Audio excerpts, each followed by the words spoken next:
Bismillahirrahmanirrahim. Alhamdulillahi rabbil alamin. Wassalatu wassalamu ala asyrafil anbiya'i wal mursalin sayyidina wa habibina wa syafi'ina wa maulana Muhammad wa ala alihi wa sahbihi ajma'in. Allahumma rzuqna al-ikhlas fil qawli wal amal wa husnal khitam 'inda intihai al-ajal. Allahumma la sahla illa ma ja'altahu sahla wa anta taj'alul hazna idza syi'ta sahla ya karim. قال سيدنا الإمام الغزالي رحمه الله ونفعنا والمسلمين بعلومه وعلوم الصالحين آمين. فإذا استيقظت, maka apabila bangun kamu, sesudah tidur maksudnya. Kemarin diterangkan bagaimana kita berakhlak kepada Allah sebelum tidur. Ketika bangun farji, maka kembalilah kamu ilama kepada perkara qad arraftuhu, yang memberitahukan, yang sungguh memberitahukan aku akan ma awalan, di awal. Artinya kita kan sudah diajari oleh Al-Imam Al-Ghazali bagaimana kita bangun pagi-pagi sebelum fajar, sebelum subuh sampai tidur.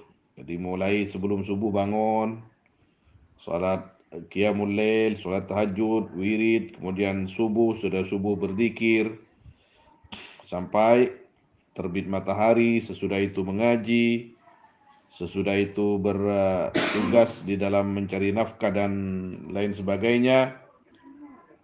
Jadi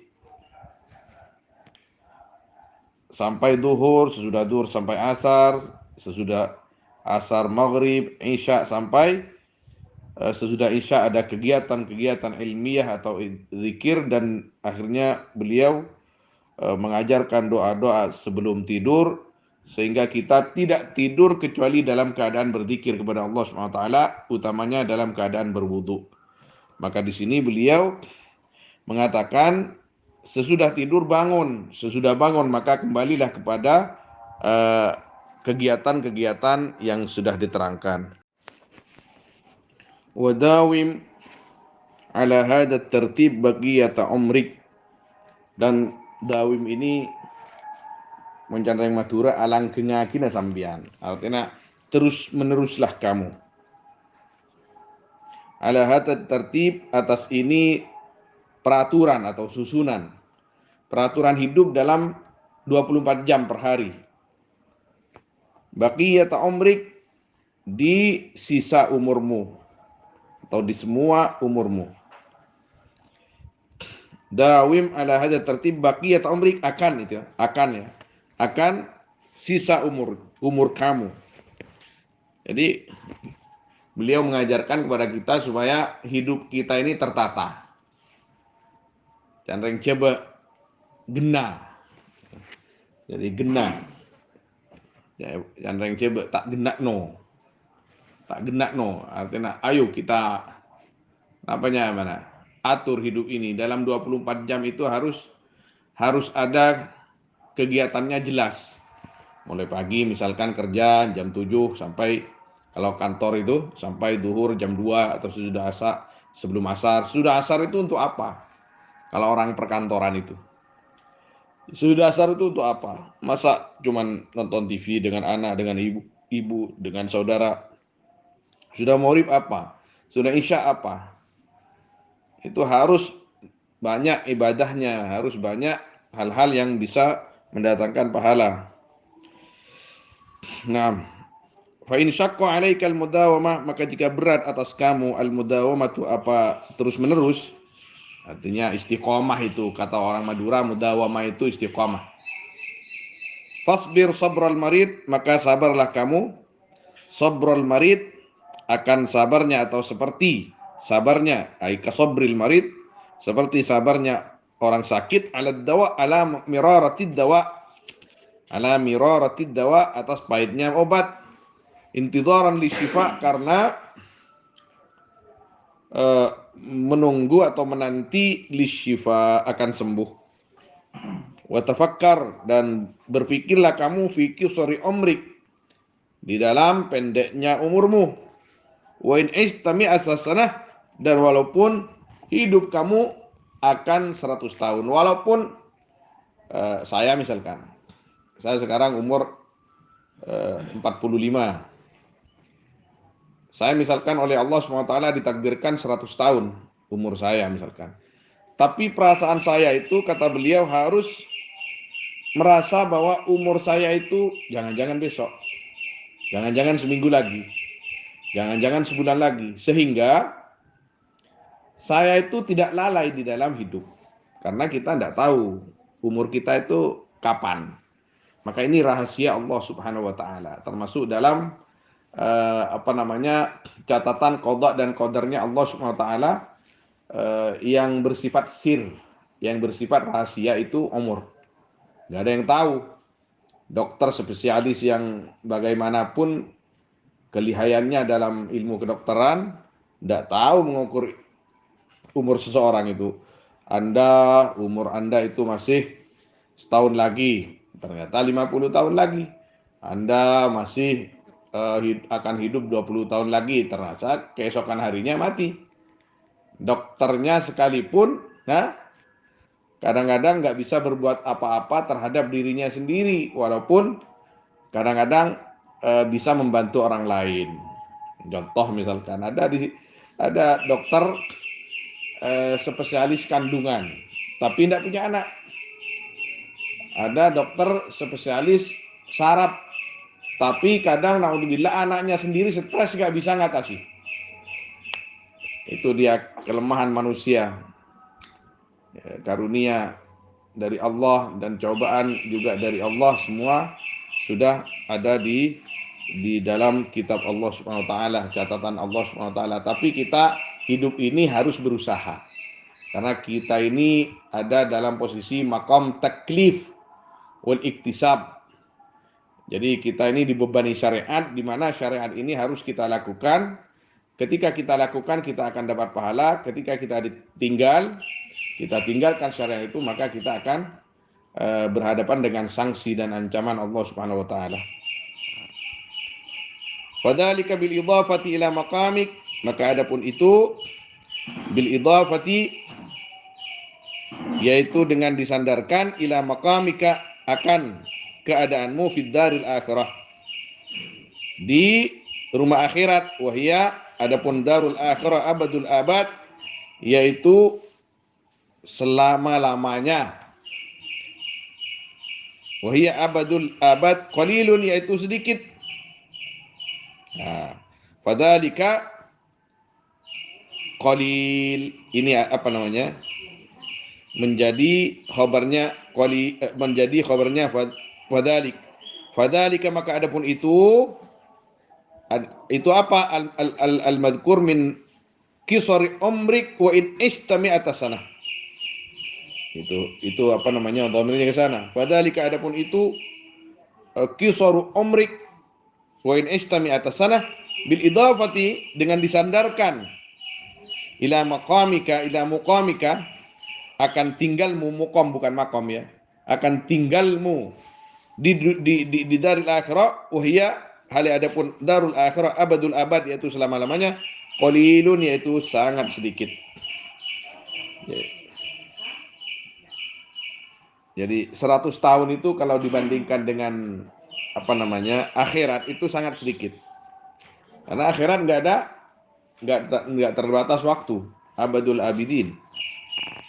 Wa ta'ammal, dan berpikirlah kamu, annaka, akan sungguhnya kamu, kaifah, bagaimana, tatahammalul masyaqqah, memikul kamu, al masyaqqah, akan berat, wadzulla, dan hina, fi talabid dunya, di dalam mencari dunia, syahran, akan sebulan, aw sanatan, atau akan 1 tahun, raja'an tastarihah, karena mengharap senang kamu, biha, dengan syahr, au sana, 20 sanatan, akan 20 tahun, masalan hal upama. Fa kaifa, maka bagaimana, la tatahammalu dzalik, tidak memikul atau tidak memikul, menahan kamu, dzalika, akan itu, ayyaman qalaila, akan beberapa hari yang sedikit raja al-istirahati, karena mengharap senang abadal abad, akan hidup yang selama-lamanya. Artinya kita kerja misalkan sekarang, kita kerja dalam ada lowongan kerja 1 bulan akan menghasilkan uang 10 juta. Ini satu bulan 10 juta. Ah, ini enak kerja ini. 1 bulan tapi berat. Apa? Kok berat? Gajinya besar. Ini tukang nguras WC-nya presiden misalkan. Ini kan misalkan apa namanya, tanya presiden itu sangat baceng misalkan ya. Jadi tukang kurasnya lain gajinya. Karena apa namanya, yang dimakan itu kan, kalau presiden kan yang dimakan apa namanya, yang enak-enak, telur, daging kambing, udang. Kalau petani itu enggak begitu bau itu kotorannya itu ya. Kan yang dimakan pepaya gitu kan, yang dimakan beras jagung, nasi jagung, yang dimakan paling banter itu ikan cakalang itu, apa namanya itu, tongkol. Jadi kalau petani itu kotorannya nggak begitu bau, tapi kalau pejabat-pejabat besar yang dimakan apa? Kambing, telurnya apa namanya, telur banyak, apa namanya, udang. Pokoknya yang dimakan yang serba mahal itu kotorannya kan lebih bau itu, jauh lebih banger Candeng Madura. Jadi ada lowongan kerja misalkan, ini contoh saja ini. Sebulan gajinya 10 juta. Enggak apa-apalah nguras WC-nya pejabat DPR, MPR atau wakil-wakil rakyat itu. Itu lain itu kalau nguras WC-nya itu, karena bau lebih pedis kan. 10 juta sebulan. Biasanya gaji rata-rata itu hanya 1 juta atau 1,5 juta, 2 juta paling banyak 1 bulan. Ini 10 juta. Hina kita kerja seperti itu, menahan masyakoh kita berat, tapi untuk mendapatkan gaji 10 juta supaya bisa hidup 10 juta itu kira-kira 1 tahun. Ya, jadi 1 bulan, tidak apa-apalah. 1 bulan ini saya berat kerja, masyakoh, tapi 11 bulan kemudian itu senang-senang saya, cukup ini.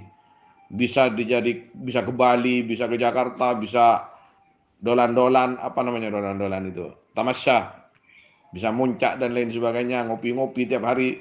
Itu kan jadi berat hanya 1 bulan, tapi 11 bulan itu senang kita. Jadi kita harus berpikir seperti itu. Kalau dalam masalah dunia kita eh, apa namanya, berani mengerjakan seperti itu, apalagi untuk akhirat yang bukan hanya 11 bulan atau bahkan 11 tahun.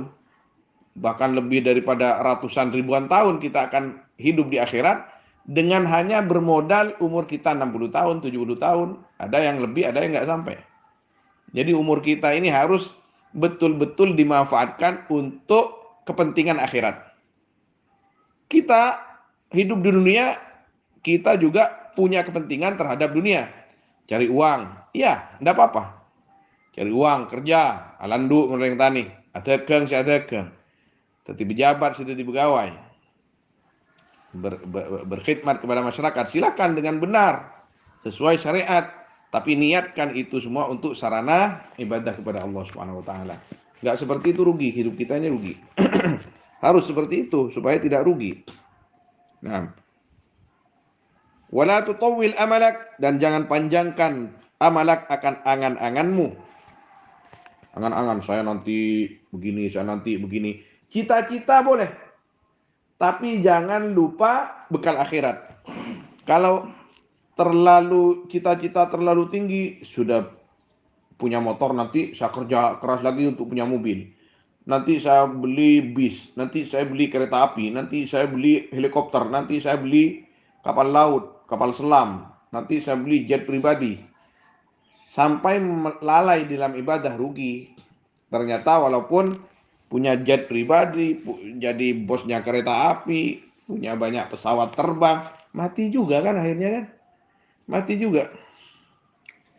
Jadi jangan sampai kita diperdaya oleh dunia sehingga lupa akhirat. Ula tutawil amalak fayadhqul 'alaika 'amaluk, maka berat 'alaika atas kamu apa amalmu. Wa qaddir qurbal maut, dan perkirakanlah qurbal maut, akan dekatnya mati. Artinya sebenarnya saya misalkan hidup sekarang umur 45, misal ini saya ditakdir oleh Allah 100 tahun, 70 tahun. Berarti tinggal kalau 70 tahun misalkan, atau 60 tahun seperti Nabi SAW, kira-kira seperti itu. Jadi 15 tahun lagi. 15 tahun lagi ini sedikit kalau dibanding di akhirat. Sangat sedikit. Sangat sedikit. Kita mau beramal sebanyak apa? Kita mau beramal sebanyak apa dalam 15 tahun ini? Untuk kepentingan yang lamanya itu. Yang kita tidak tahu batas akhirat itu sampai kapan. Dan orang mukmin itu harus beriman seperti itu, bahwa di akhirat itu ada kehidupan lagi. Ada kehidupan lagi setelah mati, nunggu kiamat, kiamat dihidupkan lagi, diperhitungkan amal kita. Ketika kita menjadi orang-orang yang bahagia, yang diselamatkan oleh Allah SWT, maka kehidupan kebahagiaan itu tidak akan ada batasnya. Nah, wa qul fi nafsik, dan katakan di dalam dirimu akan lafaz inni atahammalul masyaqqatal yaum, ini sungguhnya aku atahammalu, yaitu memikul aku, al masyaqqata akan berat, al yaum di hari ini, fala'alli, maka jangan-jangan aku amut, yaitu mati aku al-laila di malam ini, wa asbirul lailata, dan sabar aku al-lailata akan malam ini, fala'alli, maka jangan-jangan aku amut, yaitu mati aku gadan di hari esok, fa innal mauta, maka sungguhnya kematian la yahjumu, yaitu tidak datang. Ya, hujum itu datang secara tiba-tiba, itu hujum namanya. Ya, maut fi waktin maksus, di waktu yang ditentukan. Artinya nanti jam sekian akan mati, artinya yang diketahui oleh manusianya. Wasinin maksus, dan umur yang ditentukan. Wahalin maksus, dan perkara yang ditentukan, artinya keadaan yang ditentukan.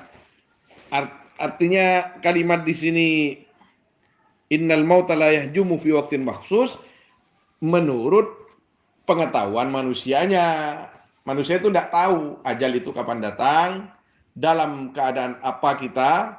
Kalau seandainya ada pengumuman, kita misalkan ditulis di dalam pikiran kita, umur kamu akan berakhir pada tahun 2000 sekian. Kan enak itu. Jadi kalau sudah berdekat umur, ibadah. Sama dengan berpacu itu. Kita berpacu memang, tapi finishnya kita tidak tahu, sehingga lebih tertuntut kepada kita perpacuan itu kita tidak pernah lalai. Tahu perpacu kamu, Pi?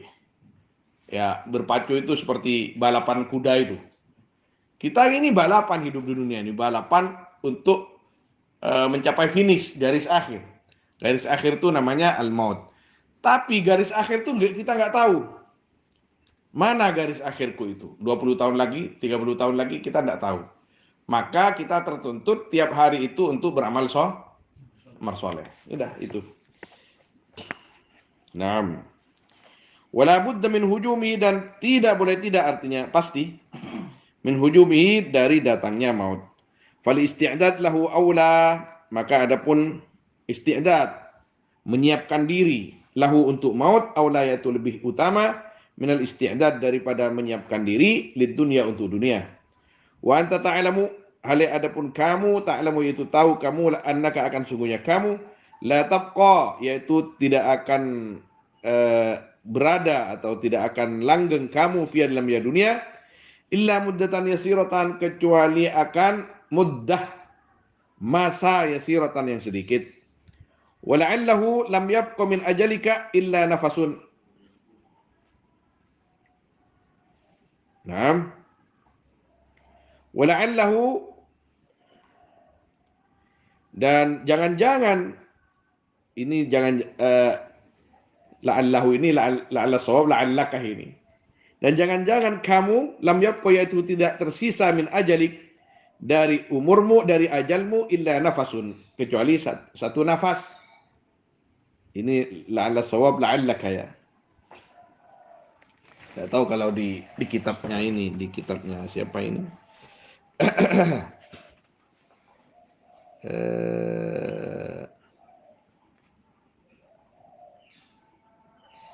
Nah,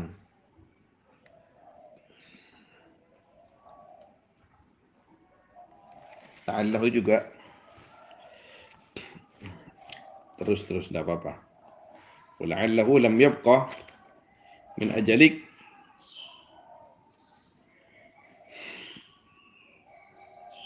atau kepada sya'an itu. Dan jangan-jangan perkara lam yabqa yaitu tidak tersisa min ajalik illa nafasun aw sa'atun atau 1 jam aw yaumun atau hari wahidun yang satu, artinya 1 hari. Faqaddir hadza fi qalbik, maka kira-kiralah hadza akan ini di dalam hatimu, kullu yaumin, di tiap-tiap hari. Artinya qaddir di sini harus ada perasaan seperti ini tiap hari di dalam hati kita. Wa kallib nafsak, dan bebankanlah atau paksalah nafsaka akan dirimu, as-sabra akan sabar, ala ta'atillahi ta'ala, atas taat kepada Allah Ta'ala, yauman fa yauman. Akan 1 hari maka 1 hari, artinya setiap hari.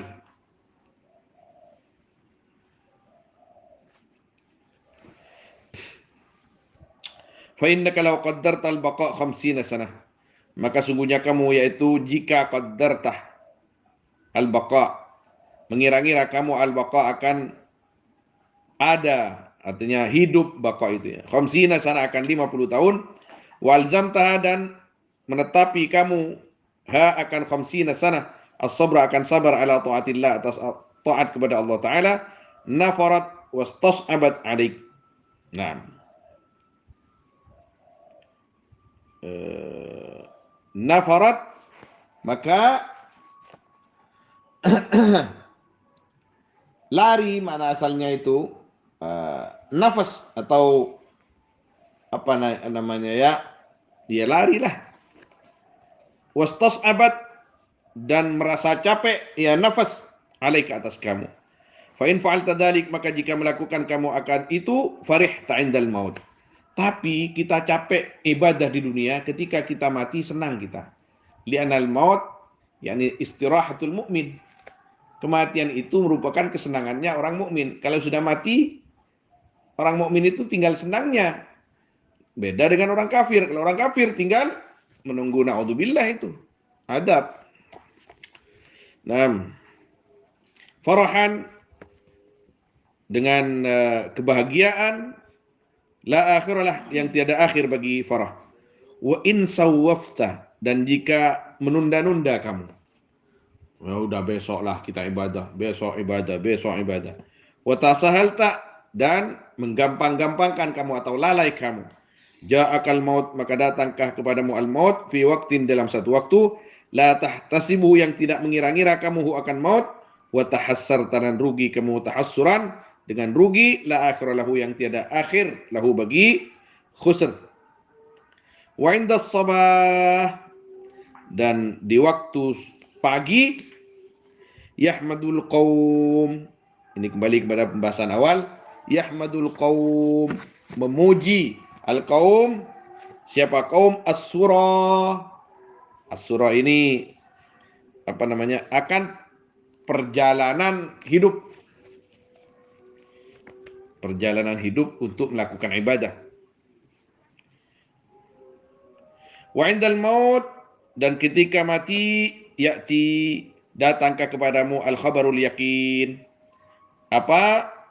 Khabar yang yakin. Apa khabar yakin itu? Khabar yang memang oleh Allah Subhanahu wa taala sudah diterangkan dalam Al-Qur'an, diterangkan oleh Nabi sallallahu alaihi wasallam dalam banyak hadis, bahwa sesudah mati itu tidak mati seperti kita ini, tidak mati seperti kucing. Seperti hewan. Hewan mati sudah. Tidak ada pertanggungjawaban. Tidak ada pertanggungjawaban. Hewan mati. Kenapa syariat mengajarkan kita orang Islam seperti ini? Supaya kita tahu makna hidup itu. Arti hidup itu apa? Untuk apa hidup kita ini? Kita ini diberikan hidup oleh Allah supaya berbuat kebaikan sebanyak-banyaknya supaya kita bisa menikmatinya nanti sudah mati. Dan jangan berbuat dosa supaya kita tidak menyesal nanti setelah mati. Intinya seperti itu. Wa lata'lamunna naba'ahu ba'da hin, dan sungguh akan tahu kamu naba'ahu akan kabarnya al-maut ba'da hin sesudah sesudah apa namanya waktu, artinya sesudah datangnya itu. Ba'da hin sesudah tiba waktunya, begitu ya. Ba'da hin sesudah tiba waktunya. Wa id qad arsyadnaka ila tartibil awrat falnadhkur kaifiyat as-salat was-siyam wa adabahuma wa adab al-iqamah wal qudwati wal jumu'ah. Wa id, dan ketika qad arsyadnak, sungguh mengajarkan aku kepadamu ila tartibil awrat, akan susunan wirid, ya wirid yaum itu, wirid yang merupakan ya bacaan-bacaan, kemudian sholat itu wirid juga, kemudian ngaji agama itu wirid juga. Sudah diajarkan caranya hidup dalam sehari semalam sebagai bekal kita hidup di dunia setiap hari dan setiap waktunya. Kata Imam Ghazali, aku sudah mengajarkan kamu seperti itu. Falnadhkur, maka sungguh akan aku sebutkan kaifiyatus shalah, akan cara salat, wasyam dan puasa, wa adabahuma, dan adab-adab keduanya, wa adabal imamah, dan adab-adabnya menjadi imam, wal qudwah, dan pemimpin, wal jumu'ah, dan jum'ah. Jadi ini akan masuk pada pembahasan ibadah. Ini sebelumnya ini sebelum dari depan ya, dari depan ini pembahasannya agak berat. Ketika akhirat itu pasti berat ya, Bi ya. Pelengan. Jadi kalau mikir akhirat itu, tapi kita santai. Jangan kita mikir akhirat, saya pusing mikir mati, saya pusing mikir akhirat, saya pusing pikir neraka. Nanti stres. Nggak usah pusing.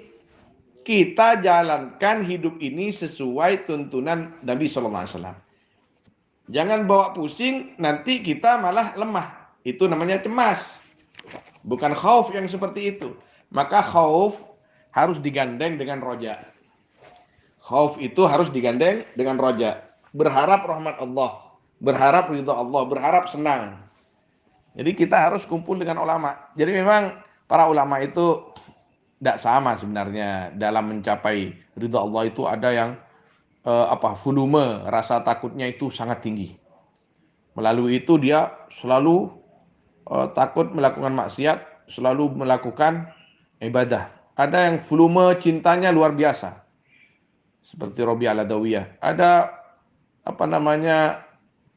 volume ibadah dalam bermacam-macam ibadahnya itu tidak sama juga. Ada yang ahli puasa, ada yang ahli sholat, ada yang ahli zikir, ada yang ahli ngajar, ada yang ahli ngaji, ada yang ahli sedekah, ada yang ahli sosial karena Allah.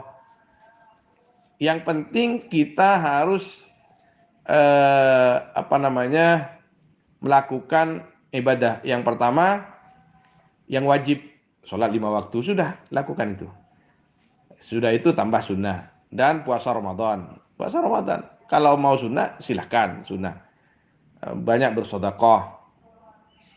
Kalau tidak bisa sedekah dengan harta, sedekah dengan bantuan tenaga, bantuan pemikiran yang baik, bernasihat yang baik. Itu juga sedekah. Lianna kullal ma'ruf sedekah. Semua bentuk kebaikan itu sedekah. Sedekah kepada diri sendiri, sedekah kepada orang lain. Jadi kita orang mukmin itu santai tapi penuh makna. Santai tapi penuh makna. Kalau Imam Ghazali sendiri yang mengatakan, jangan kalian itu beralasan takut akhirat terus kamu lalai ibadah. Ayo kita kerja. Enggak. Kerja apa? Nah, kamu itu kan punya istri, kamu punya anak. Nanti kan anak kamu itu masih kecil, umur 1 bulan, 2 bulan. Sudahlah kita pasrahkan kepada Allah saja itu. Yang penting saya ibadah. Nah, itu juga naun minal ightirar, tertipu dia itu. Karena kerja mencari nafkah itu ketika kita niatkan untuk kawin, untuk istri, untuk anak, itu juga merupakan wasilah ibadah, perantara ibadah. Sedangkan lil wasail hukmul maqasid. Perantara itu sama dengan hukum tujuan. Jadi supaya anak itu tidak telanjang, supaya anak itu dengan istri kita juga punya baju, makan yang halal, kita yang kerja. Kerja itu merupakan tempat mencari pahala juga. Bukan kerja itu tidak dapat pahala. Yang penting niatnya baik, caranya baik, sesuai dengan agama, dan untuk apa tujuannya. Itu merupakan pahala juga. Bahkan setiap keringat yang bercucuran dari seorang bapak atau seorang ibu bahkan yang mencari nafkah untuk anak-anaknya dan untuk orang-orang yang wajib dinafkahi, setiap tetesan keringat itu menggugurkan dosa. Setiap tetesan keringat dari seorang ayah atau ibu yang menjadikan kita makan, menjadikan kita beli baju, beli kitab dan lain sebagainya, sarana ibadah, maka setiap cucuran keringat itu akan menggugurkan dosa-dosa mereka. Jadi ya, sama dengan misalkan sholatnya. Sholat itu yang khusyuk, kata Imam Ghazali juga. Sholat itu yang khusyuk, kita pertama merasa ini secara singkat, simple. Kita merasa kita menghadap Allah. Allahu Akbar, inna sholati wa nusuki. Sebelum itu, wajjahtu wajhiyah. Aku menghadap kepada Allah. Menghadapkan hati, menghadapkan jiwa dan raga kepada Allah. Jadi kita merasa waktu sholat itu menghadap Allah Subhanahu wa taala, sowan kepada Allah Subhanahu wa taala. Setelah itu mengerti tentang apa yang kita katakan. Enggak mengerti ya. Orang awam yang banyak kan enggak ngerti makna sholat. Yang ngerti-ngerti saja. Minimal kita merasa menghadap Allah. Tapi di situ ada mizaniyah, artinya ketika ada orang sholat, dia ngerti makna sholat dan makna yang dia baca di dalam sholat. Maka itu yang paling afdal ketika sholat, dia menghayati apa yang dia baca dan mengerti apa yang dia baca. Ketika sampai kepada ayat adab misalkan, dia kok langsung ingat neraka sampai lupa melanjutkan sholatnya, itu juga tidak baik seperti itu. Jadi karena pas sholat itu kita menghadap Allah Subhanahu Wa Taala, diharuskan sampai selesai kita merasa di depan Allah dan matur pada Allah, berkomunikasi dengan Allah Subhanahu Wa Taala. Minimal sebagai umat yang umum sifatnya awam, kita merasa bahwa kita ini sedang menghadap Allah Subhanahu Wa Taala dan Allah menilai kita. Waffaqanallahu iyyakum lima yuhibbu wa yarda, amin ya rabbal alamin. Wallahu a'lam. Sallallahu alaihi wasallam ala sayyidina Muhammad wa alihi wa sahbihi ajma'in walhamdulillahi rabbil alamin.